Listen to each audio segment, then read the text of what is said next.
Hi everyone, this is Meir and the staff at the School for Self-Healing, the Self-Healing Research Center. And I have an important message for all of you. You know, sometimes things really get under my skin. And this is one of them. I already spoke about it before, but my goodness, it doesn't go away. One of the things that most newsreels are doing, and they really annoy me by doing it, is talk about the opioid episode. And of course, there are extreme cases. They bring mothers that took pills during their pregnancy, and my goodness, and of course, they're right.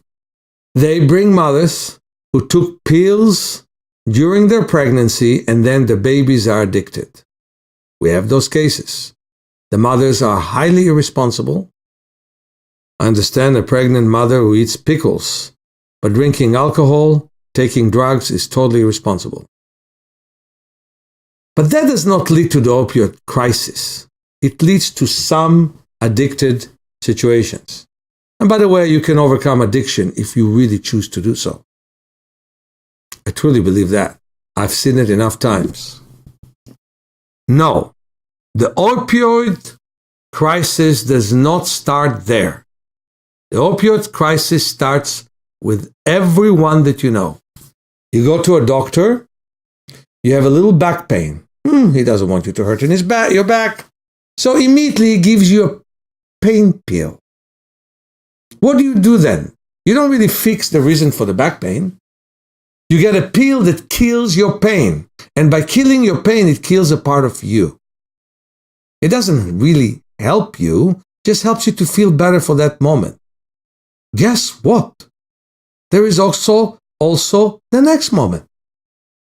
And the next moment, the pain will be greater. And what will you need? More pills to kill the next pain episode that comes your way. And there is no end to that. And the pills have to be stronger and stronger. And then you try to get out of this by having other pills. And some people are so irresponsible that they would move from one doctor office to another to try and get pills. You go to a dentist.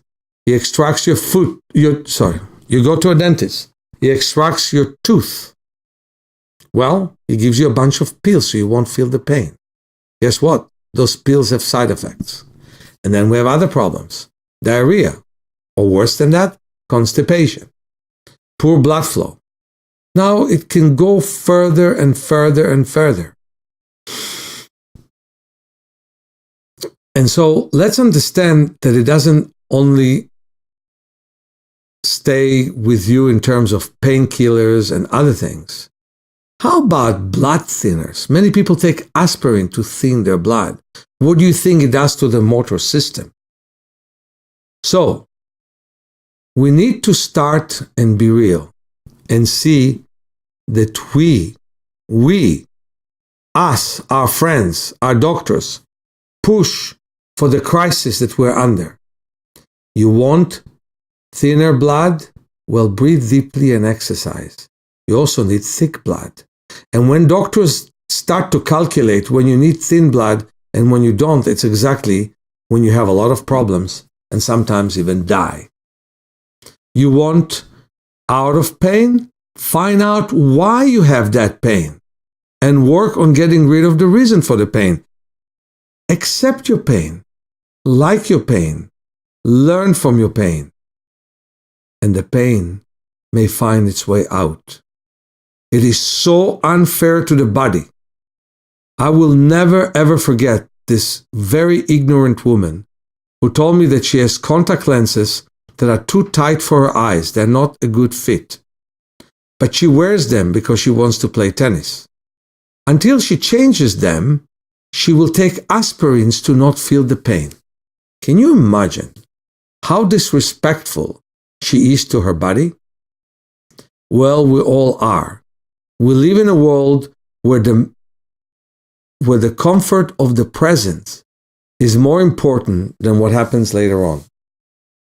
There is a solution to the opioid episode. Consciousness. Stop trusting what your friends tell you. Start to listen to what some doctors tell you, and don't listen to the ignorant doctors who immediately try to solve your problem with pills. We all need to be educated. Yes, often we need antibiotic or penicillin to get rid of infections. And sometimes we need some surgeries. But many times we abuse our body with surgeries we don't need, and it's proven that 2 opinions reduce 40% of the surgeries. I think that 5 opinions would reduce 80% of the surgeries. Many times we cut the body because we think we're going to have ease later on. Well, I know of one lady that had surgeries for her lower back, but later on, because she fell down, she then had neck problem and wanted surgery for the neck. But I know the opposite, and I want to finish with that. A wonderful, wonderful lady came to me all the way from Auburn. It's about 3 hours and a half drive to San Francisco. And the doctor did some x-rays and found there is hardly any space between her femur and acetabulum, which means the hip joint is almost gone in her right leg. She had a wonderful husband.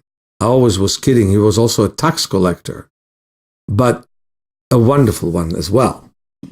And she also had to deal with the fact that she had a daughter who was a drug addict, and she had to raise her grandkids. I think it had a lot to do with the hip pain. She couldn't sleep for 2 years as a result of it. So they came to me as a last resort. I discovered that her thigh, a muscle of her thigh that straightens the leg, is very, very tight. That muscle is called the rectus femoris, part of the quadriceps group. So I massaged it, and I hurt her. I pushed on that muscle quite a bit until she had pain. But after that, she could do something that she could not do before. She could lift her leg up. I taught her husband to massage her. She saw me for 7 times. He massaged her every day. And after the 7th time, she called me and told me, Meir, it's the first time in 2 years that I can sleep because I don't have pain. She canceled her surgery. So she didn't need a surgery. She didn't have pain. And the reason was we took care of the basic problem there of great tension in her leg that probably was related to great tension in life. We're cutting ourselves too often. We're sedating ourselves too often. And we're completely responsible for the opioid episodes and for the crisis. My friends, if I would just have millions of audience and not hundreds of thousands, I think the world could be a better place. That's why we're doing the webinar. That's why I want you to work with my book, Awakening Your Power of Self-Healing. That's why we're doing our seminars.